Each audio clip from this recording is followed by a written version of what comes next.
So problem number 3, we are given a results of sieve analysis and a sieve numbers 4, 10, 20, 40, 60, 100, 200, and the bottom part is the pan.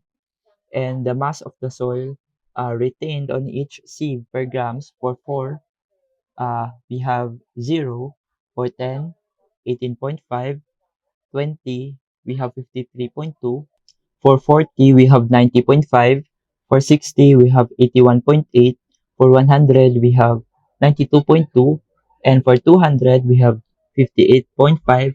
And the remaining 26.5 is on the pan. So we are asked to determine the percentage finer than each sieve size and plot the grain size distribution curve.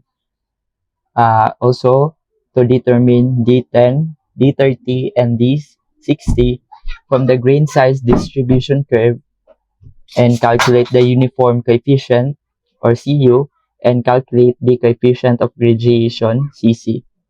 Now we have this table added the opening in millimeter, cumulative mass retained above each sieve, and this percent finer, which is equal to the summation of the mass minus the column 4 over the summation of mass times 100. The sieve numbers have different values for the opening, and these are listed on the table. Using the formula of percent finer, we get the values 100%, 95.6%, 83%, 61.5%, 42%, 20.12%, 63%, and 0%. After that, we need to determine the D10, D30, and D60 from the grain size distribution. Here, I used Excel to calculate for the D10, D30, and D60, but also you could determine these values by plotting the following. On the x-axis is the grain size diameter in millimeters. On the y-axis is the percent passing percentage. Just just plot the 10%, 30%, and 60%. Then find its equivalent grain diameter in mm. Now we have a D10 of 0.095, D30 0.194, and D60 0.412.